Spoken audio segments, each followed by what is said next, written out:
Welcome, everyone. Thank you so much for joining us today here at Neo4j for our 3.0 product webinar.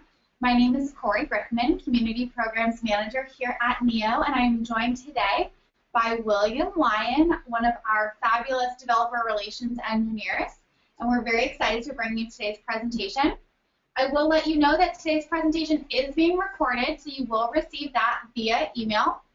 We will also be taking questions live at the end of today's presentation, so feel free to submit those at any point during the webinar into the questions box on your GoToWebinar control panel. And with that, I will go ahead and hand it over to Will. Great, thanks, Corey. Good morning, everyone, and thanks for joining today. So I'm going to be talking about Neo4j 3.0, which is our most recent release we're very excited about. 3.0 was released last week during an announcement at Graph Connect Europe in London. So my name is Will. As Corey said, I'm on the developer relations team at Neo4j. If you have any questions for follow-up, feel free to send me an email or reach out on Twitter. My details are on the screen there. So let's just jump right in here. So if there were a title for the Neo4j 3.0 release, it would be a new foundation.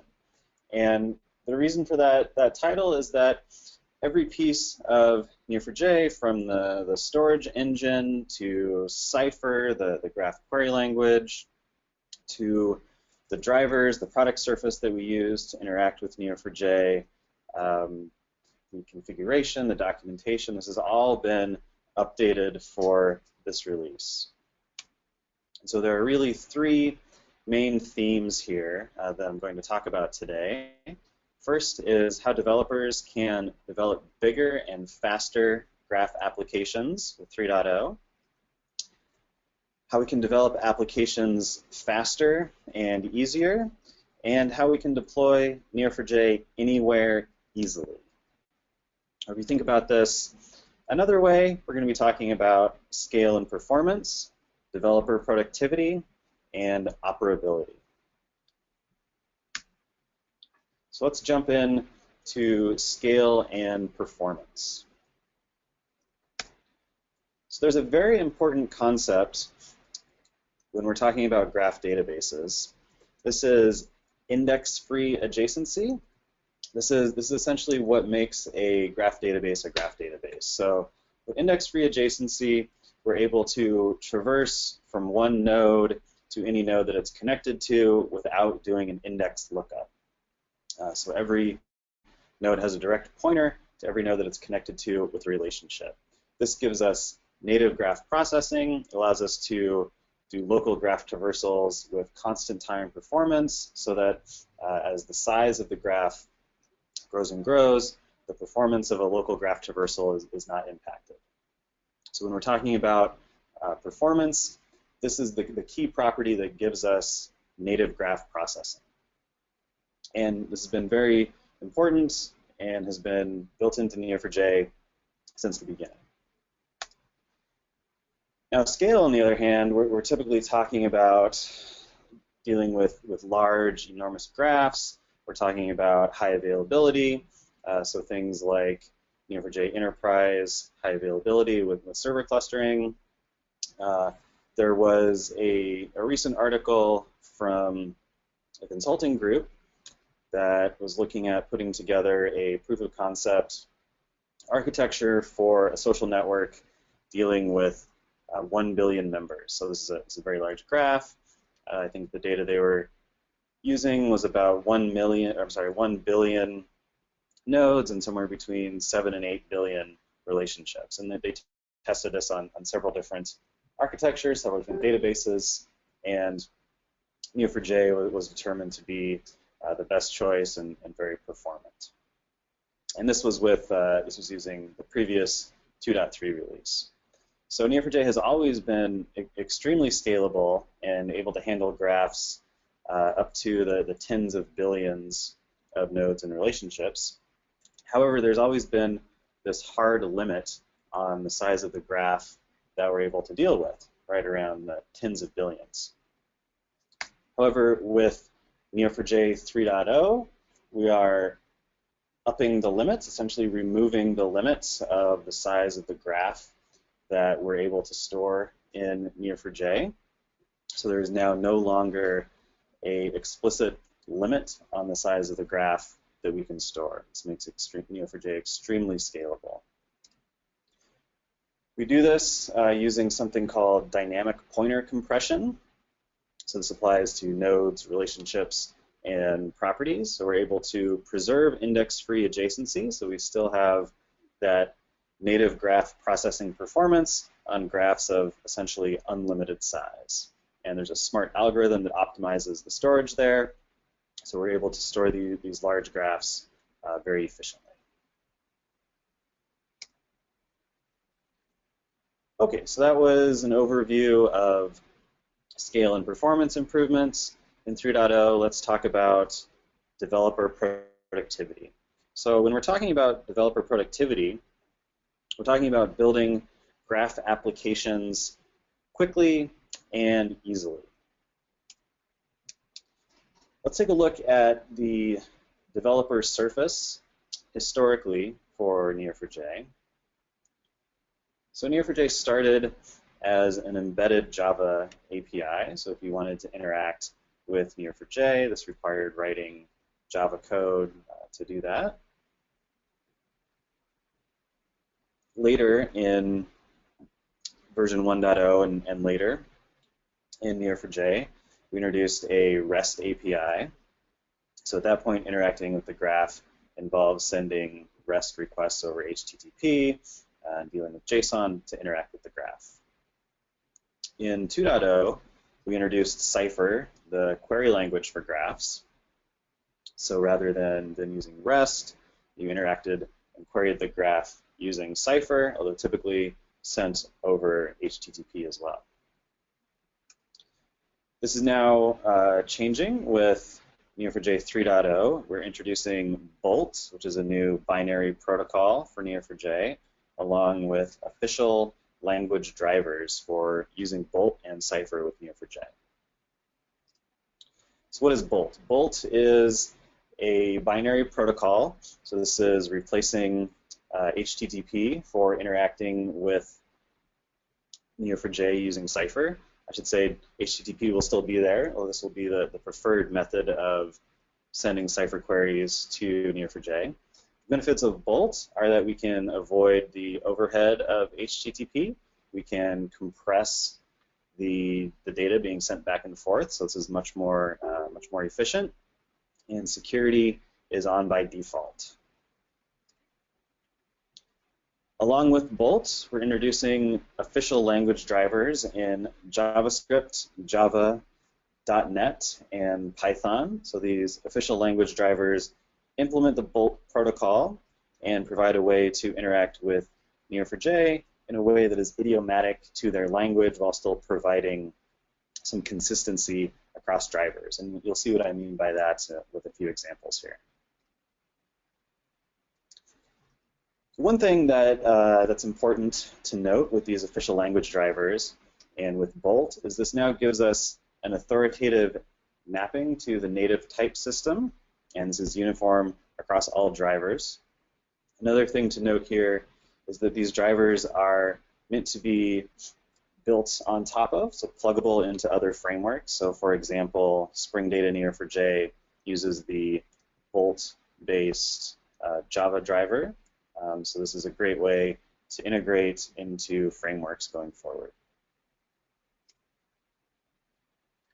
Let's look at some simple code samples using the official drivers. So here's the JavaScript version. So each driver has a concept of the driver, of a session, which is your connection to Neo4j, and a concept of a result, which is the result of running a Cypher statement using the session. So simple example in JavaScript. In Python, this looks very similar. In Java, we have something still similar, so we still have the concept of driver, session, and a result. And the .NET version looks very similar to Java. And we'll see some examples of this again going forward. The other piece of developer productivity that we're excited to talk about with Neo4j 3.0 is the concept of Java stored procedures. So this is new in 3.0. These are pieces of Java code that are deployed to the Neo4j server and callable from Cypher. So this essentially allows us to extend the functionality of Cypher with some custom code. We can do things like make network requests if we want to be able to connect to web APIs, if we want to connect to another database, or if we want to use something in native Java. We can write a Java stored procedure and deploy that to the database. We'll see some examples of this later on in the webinar also. And the last piece of developer productivity that I want to talk about is a new feature called Neo4j Browser Sync. This is a companion cloud service for the Neo4j browser. So you've always been able to save your favorite queries or save a Neo4j graphs file. That's a graphs style sheet. It has styles that defines how your graph should look in the Neo4j browser. However, those have always been saved locally and within your web browser. With Neo4j Browser Sync, you can sign in with GitHub, Google, or Twitter, and your favorite queries and style sheets are synced to the cloud. So then when you move to other computers and other browser sessions, you still have those queries that you've saved and the style sheets that you've saved. So this is great. You don't have to save your queries in text files and move them around anymore. They'll always be there in Neo4j browser.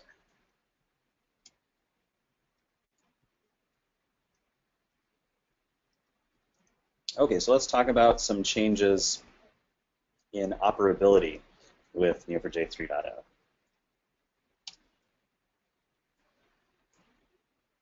So it's really important that we're able to deploy Neo4j locally, that we can deploy it to the cloud, we can containerize it using Docker, and to align Neo4j with some of these more modern deployment techniques, we've updated the file structure, the configuration, and log structure as well to make deploying across these different methods much more straightforward and in line with what you would expect. So basically, we've unified some of the configuration files and the log files to enable this. We've also updated the official Docker image. So we introduced an official Docker image last year, and of course with 3.0 we've updated that so it's even easier to use.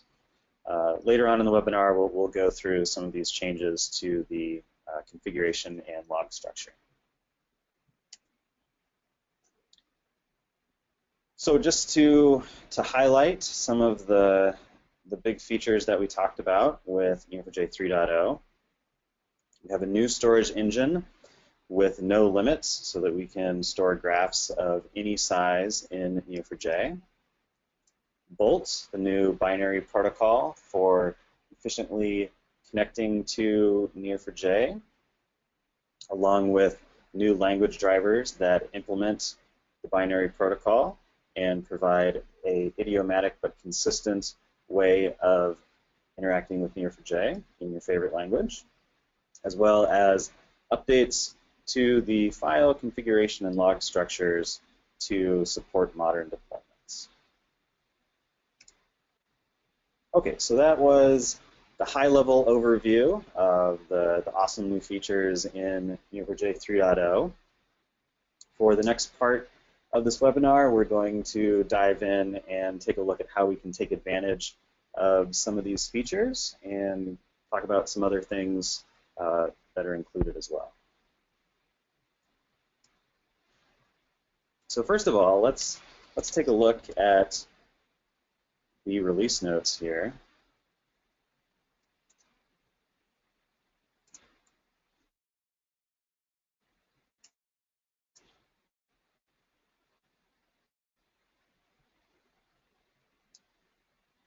And I just want to point out that if you scroll through this, there's a ton of new stuff introduced in Neo4j 3.0. So I can't talk about all these things, but if you want to see everything that we've updated with this version, be sure to check out the changelog. One thing, as is noted here, that going forward, all versions of 3.0 will require Java 8. Just something to note there.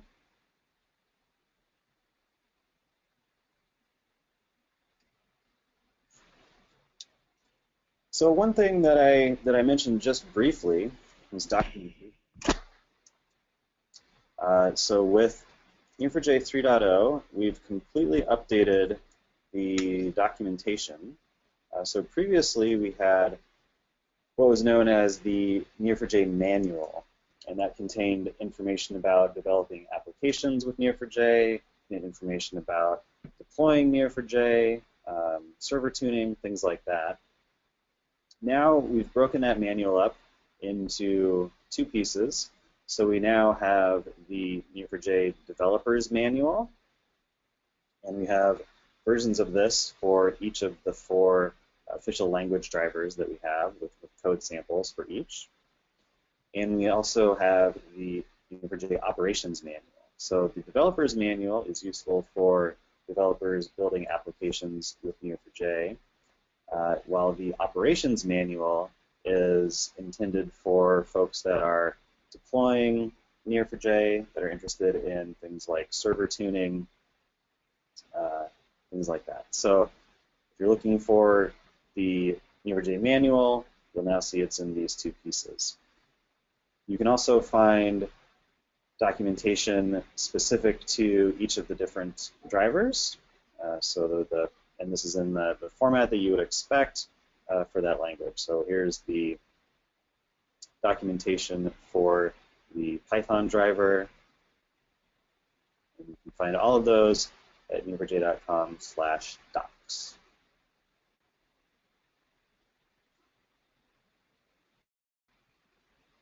Okay. So as I mentioned, the configuration has been unified in Neo4j 3.0 as well as the log file.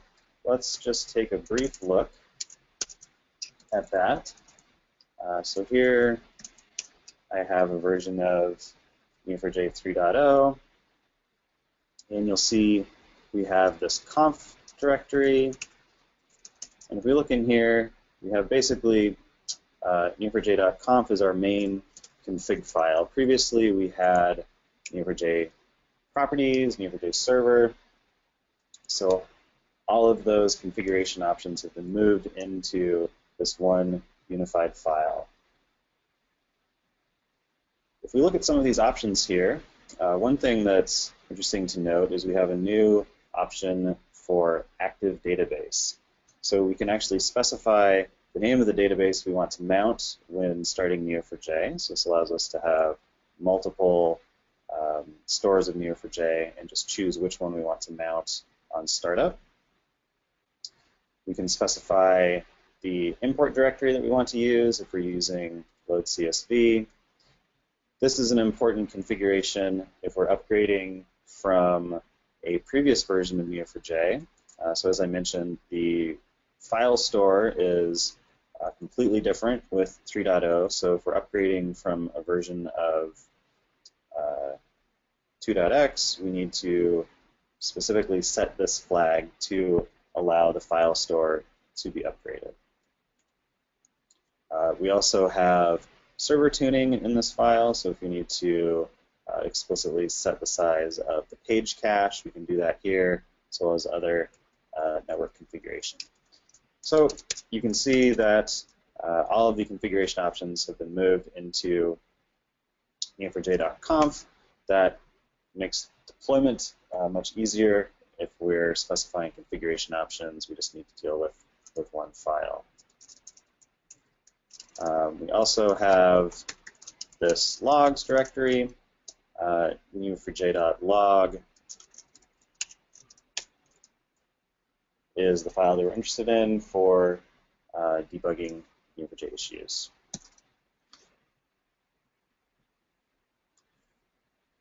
Great, so that's just an overview of some of the configuration changes. Let's talk more about Java stored procedures. Personally, I think this is one of the more powerful features in Neo4j 3.0. This really changes the way that we can interact with other databases and frameworks. So I'm super excited for this feature.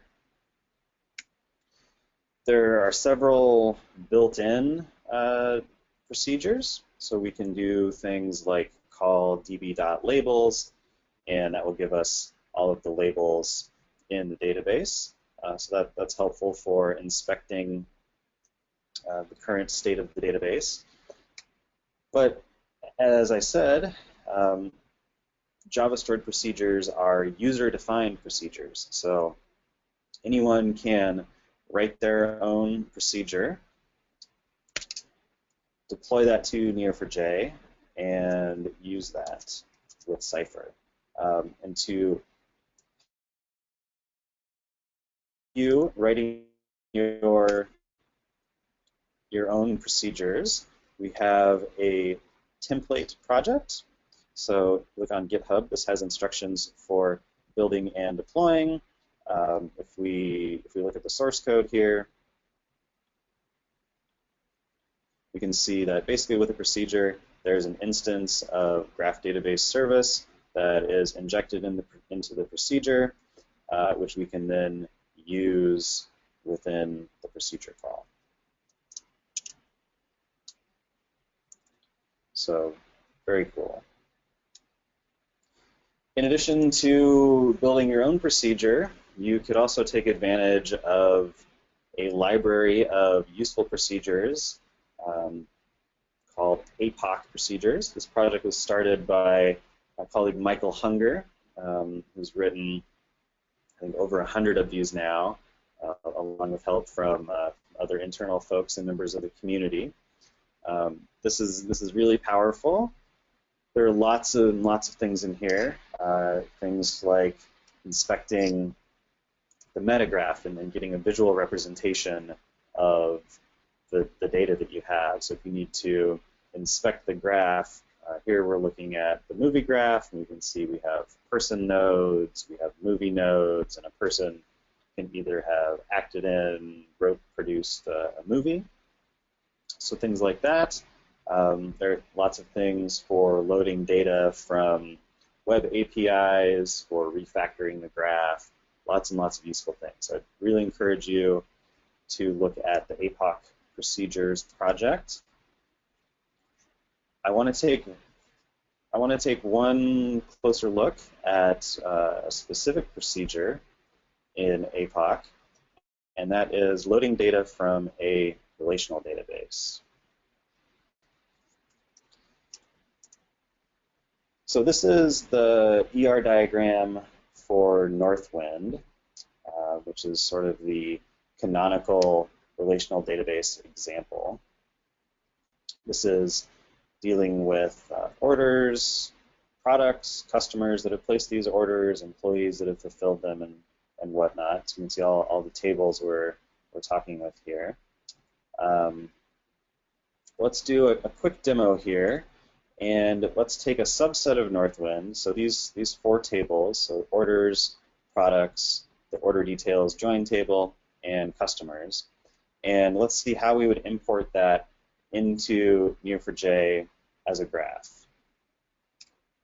Well, if we were to do that, a graph model might look something like this. So we have customer nodes that have placed an order, and that order contains some products. Let's see how we can import a piece of Northwind into Neo4j using the new procedures. So if we jump back to the command line here, and we go to the plugins directory, so I've installed the APOC procedures, so that we just need to build that jar and move it into the plugins directory. And then I've also downloaded the MySQL connector jar, which you can download from MySQL because we're going to be using this to connect to MySQL to import Northwind. So that's how we install procedures. Basically, just copy over the jar and load Neo4j. So the first thing we're going to do is register the JDBC driver using one of these procedures. So this is the syntax for calling a procedure: Cypher call apoc.load driver, and we're specifying the package for the JDBC driver that we want to use with MySQL. So we do that. Okay, that's now registered. I should mention I have MySQL running locally here. So here we go. Here's Northwind. Here are the different tables that we're dealing with. So we just have that running locally. So now we want to connect to MySQL and bring some of that data in. So to do that, we'll say Cypher call apoc.load JDBC. We'll specify the JDBC connection string. So MySQL running locally. We're interested in the Northwind database. User's root. I don't have a password set. And then we're specifying that we want to bring in every row of the products table. Alternatively, the second parameter here could be a SQL statement. So if we wanted to do some incremental updates, filter some of the results, whatever, this could be a SQL statement. So now we'll yield the results. So each row from the products table will now be passed on to the rest of the Cypher statement. So we want to create product nodes and set the properties from that row. So we'll run this, and we've created 77 product nodes. I will do almost the exact same thing for orders, just specifying the orders table. Added 830 order nodes. So now let's look at the order details join table. So we just need to do a match on the product ID and a match on the order ID for that row. And then we'll create this contains relationship to say this order contains this product. We'll run that. We've added 2,000 contains relationships. We'll load all of the customers. And then for each order, we need to just find which customer placed that order and create this placed relationship. So we run that. And let's see what we have here. So let's just pick 25 products at random and start expanding out on those.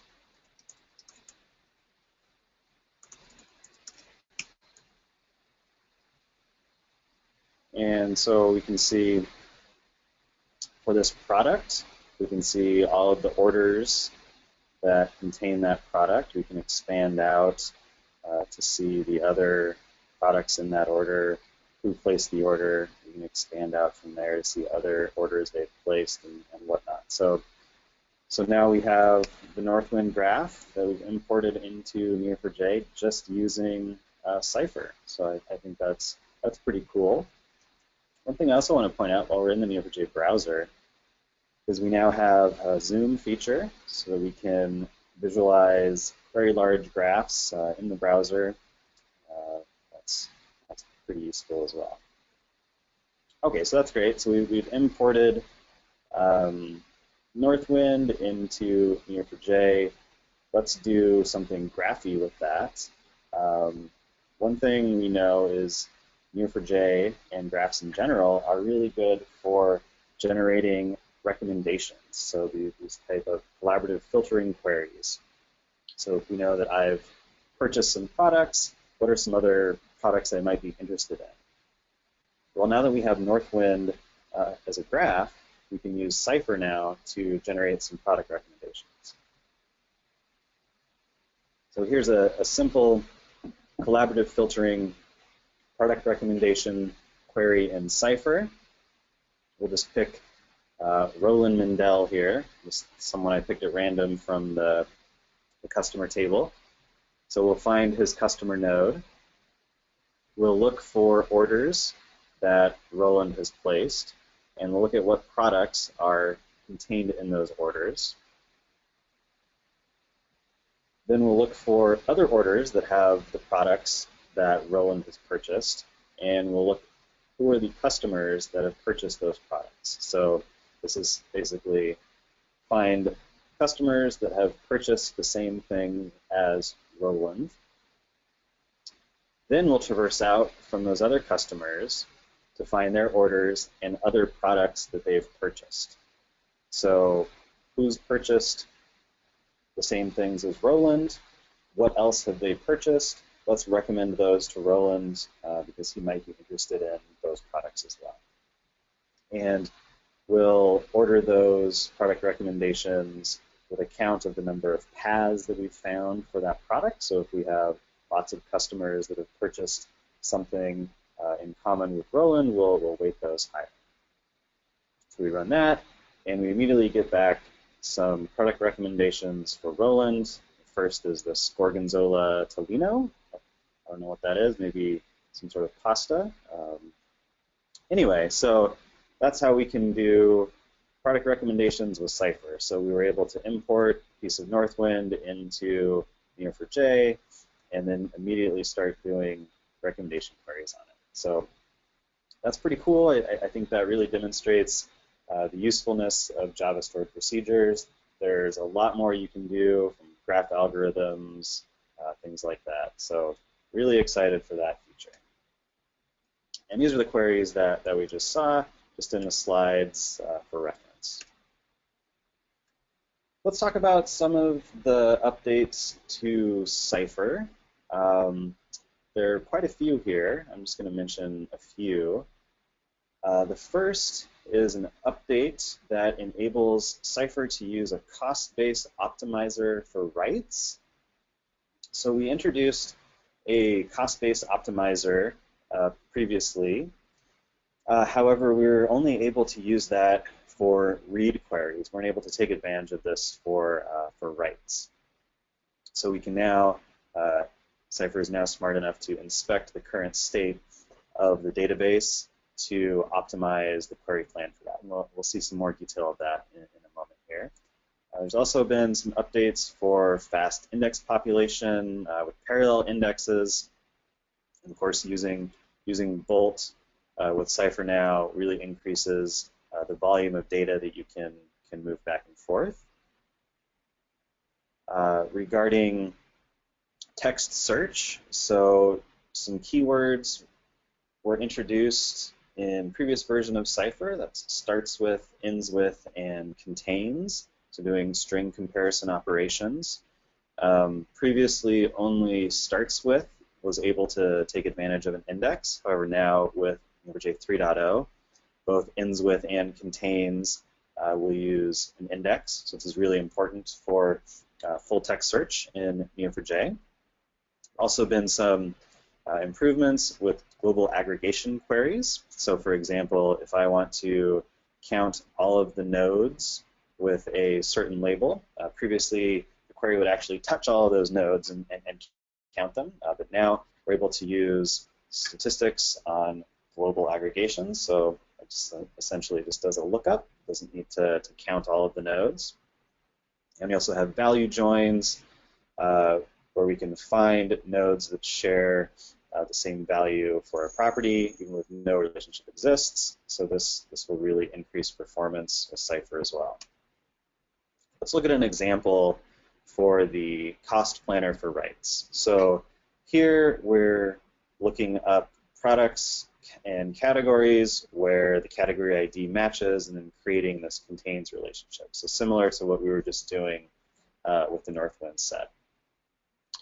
Using the rule planner, this would create a Cartesian product, and this resulted in millions of database hits. It took about 7 seconds to run.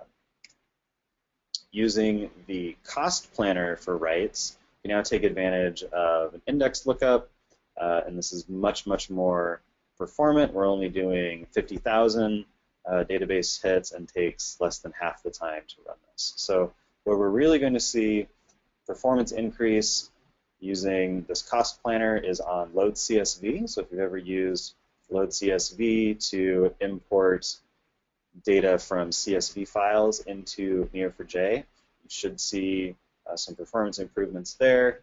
We're taking advantage of this cost planner. Another improvement to Cypher in Neo4j 3.0 is that predicates are now pulled into the shortest path function. So let's look at an example. So if I have 2 location nodes, one for Berlin, one for Dresden, and I wanted to find the shortest path along all roads from Berlin to Dresden, I can use the shortest path function. Previously, though, I was not able to specify predicates, so I couldn't say, find me the shortest path where all of the roads are open and the speed limit is above a certain amount and the distance is less than a certain amount. However, now with Neo4j 3.0, I can specify those predicates and they're pulled into the shortest path operation. So now we can say, find the shortest path from Berlin to Dresden, where none of the roads are closed, none of the road's speed is less than 30, and the total distance is less than 300 kilometers, and not more than 50 roads. So these predicates are pulled into shortest path. This is awesome for anyone who's tried to do these type of routing queries in Cypher previously. So again, another super awesome enhancement to Cypher. There are also some spatial functions that have been introduced into Neo4j 3.0, specifically distance and point. So if we have a node that has a latitude and longitude property, we can use the point function in Cypher to coerce that to a point type, and we can then compute the distance between 2 points using the distance function. So again, this is super useful for things like routing problems, any sort of spatial problems that we're working with. Okay, so we talked about the official language drivers, and we saw some code snippets. So let's look at an example of how we can use the Python driver using some actual data here.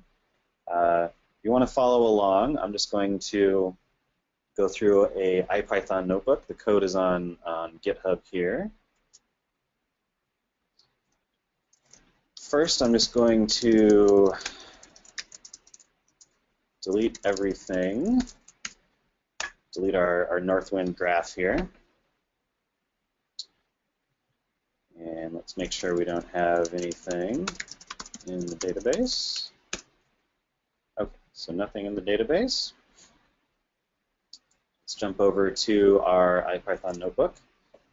So the first thing that we need to do is install the Neo4j driver.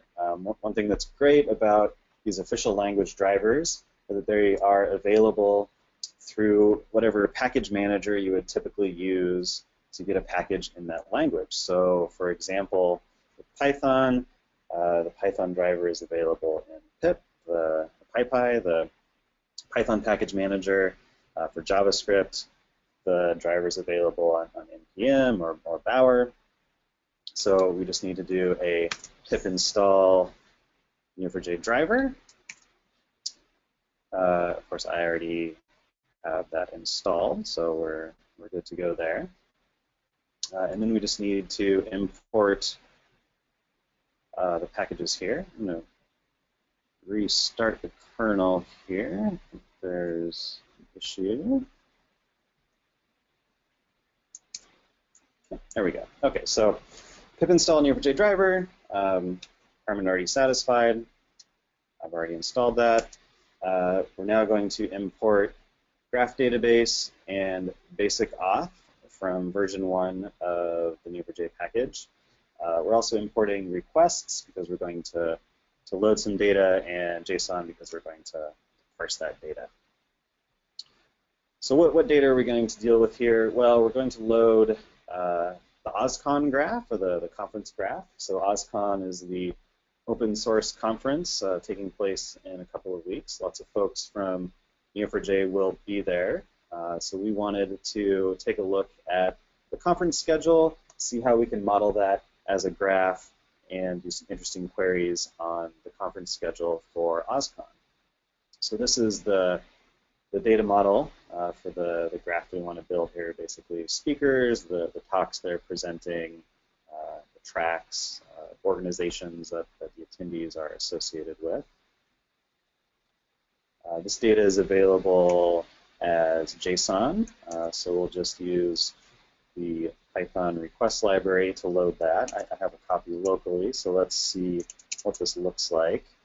So we just have some JSON objects. I'm sorry, one JSON object. We have an array of events. So these are the talks. We have an array of speakers. And we have an array of venues, which is essentially the room where the talk is being held. So this is the data that we're pulling in.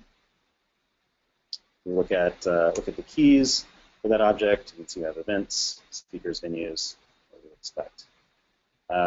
So next, I've just defined some Cypher queries for inserting that into Neo4j. So iterate through all of the events, create the talk nodes, and then create relationships for room, the speaker, categories, and so on. Okay. Next, we need to instantiate the driver. So we're specifying we want to use Bolt on localhost. So that's just my Neo4j instance that's running locally. And then we need to specify the authentication. So we're using basic auth.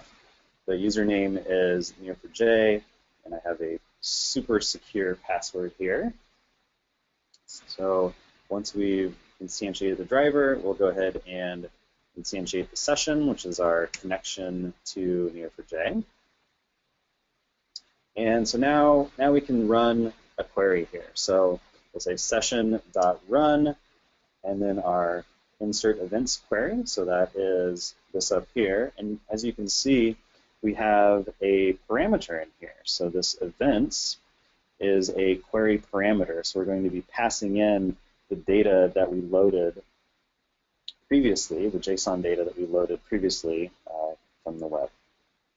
And the syntax to do that is to specify parameters and then specify the object that we're passing in as a parameter. So in this case, it's events is the key, and the value is the events array that we pulled in from the web. So we run that, and we see we get back a statement result object.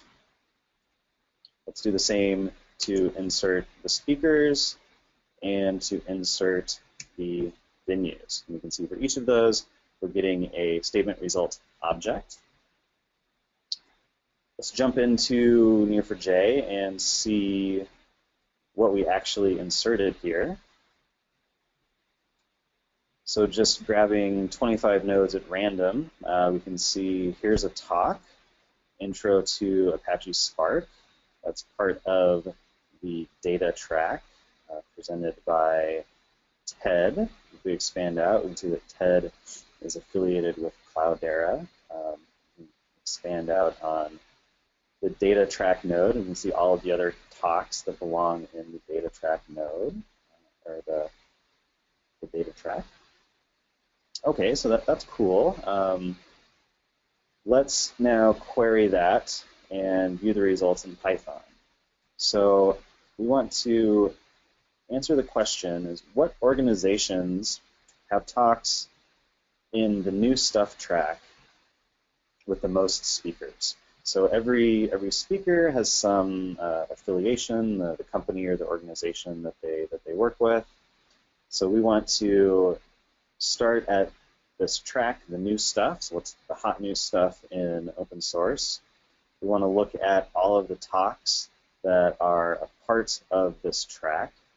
We want to see who's presenting them, and then we want to see what organization is that person affiliated with. Group by organization, and return the organization and the count of the number of talks that organization has in the new stuff track. So we'll run this with session.run. We're not passing any parameters, so we're just passing the query string. And then we can iterate through our results. So for each record in the result, print out the organization and the number. And we can see here, okay, Microsoft has 4 speakers in the new stuff track. Secret Lab has 4, and so on. Okay, so that was just a simple example using the new Neo4j Python driver. Again, this code is online if you want to look at that. So one thing that I think is really exciting with our new drivers is the way that they enable integrations with other technologies. So I mentioned Spring Data Neo4j, which is built on top of the Bolt Java driver. But we can also do things like build this Spark connector that my friend Michael Hunger's been working on. So this uses the Java Bolt driver to pull data out of Neo4j very efficiently, push that into Spark, do some Spark graph operations, and then write that back to Neo4j. Okay. Powered by the Java driver with Bolt. We can also do integrations with visualization frameworks. So a project I've been working on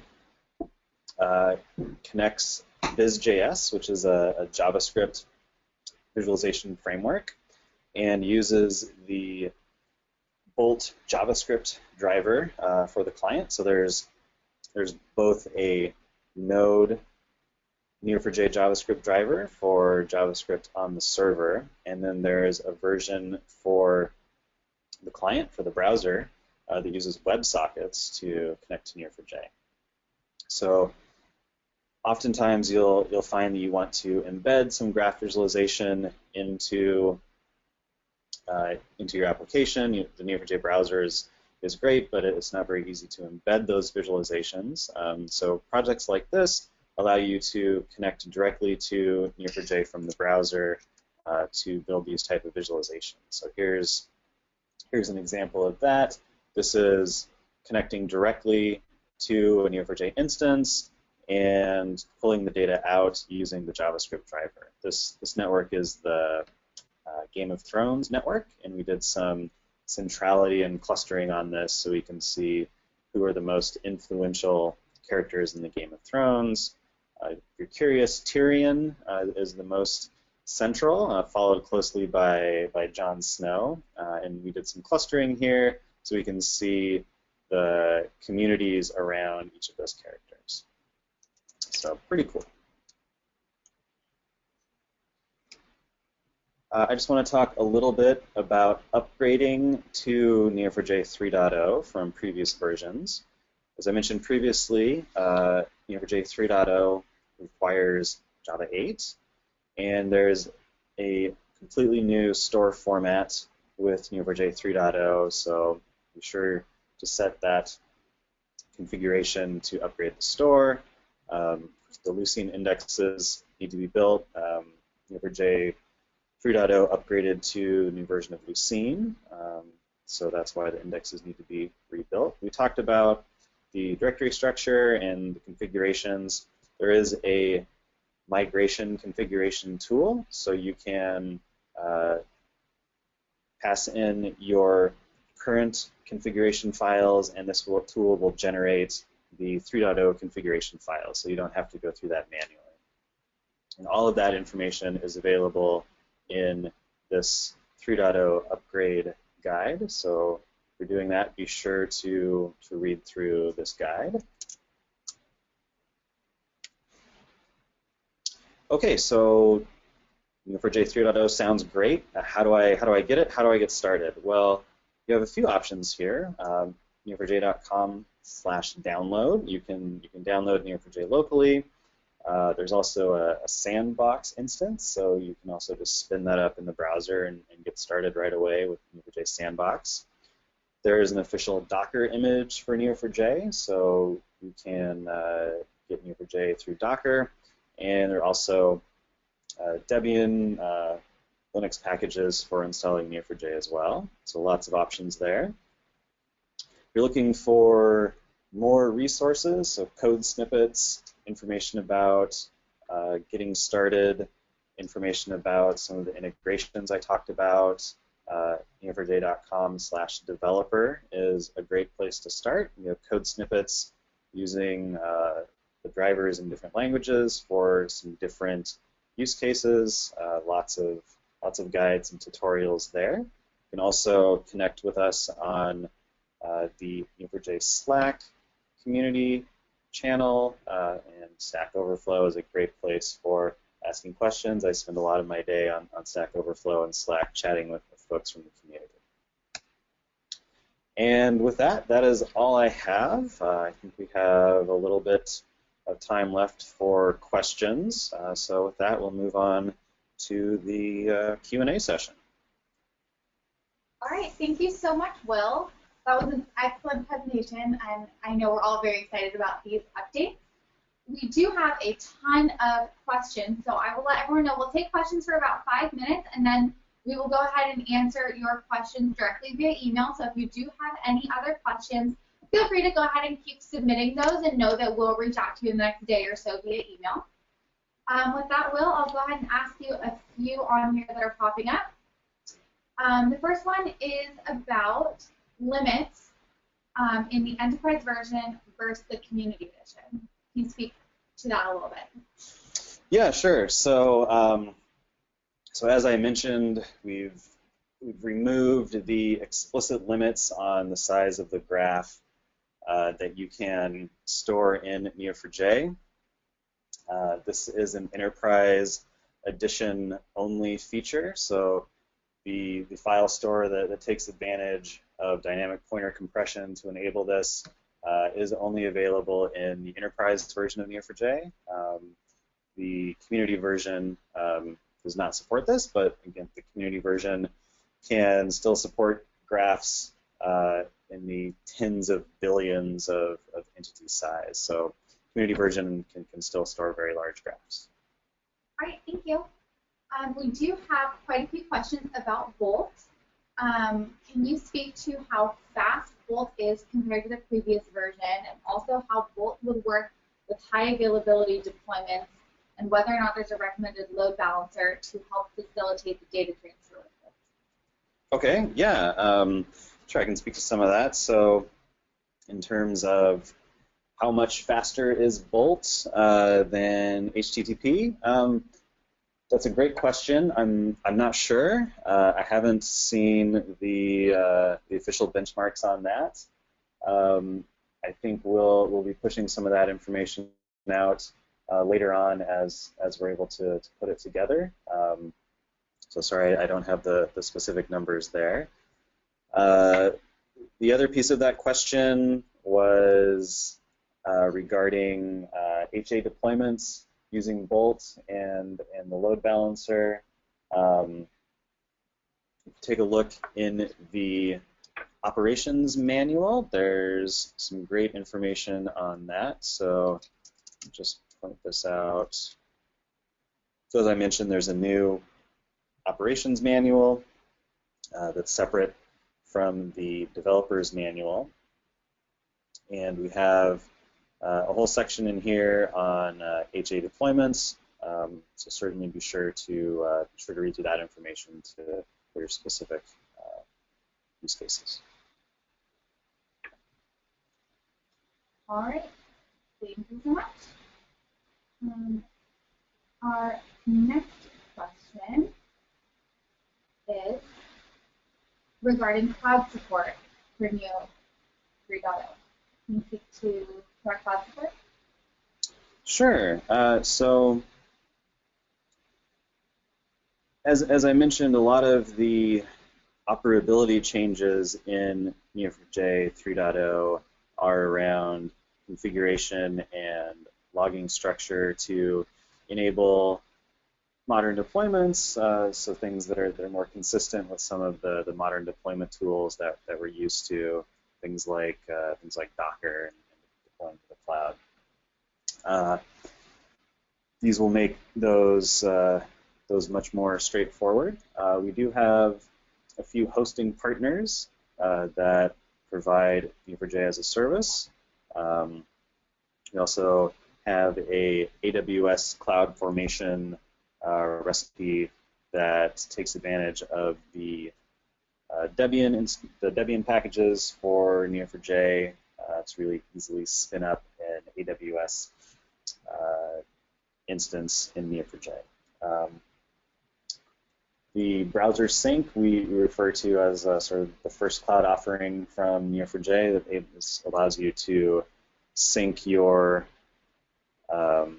saved queries and style sheets across browsers and across instances.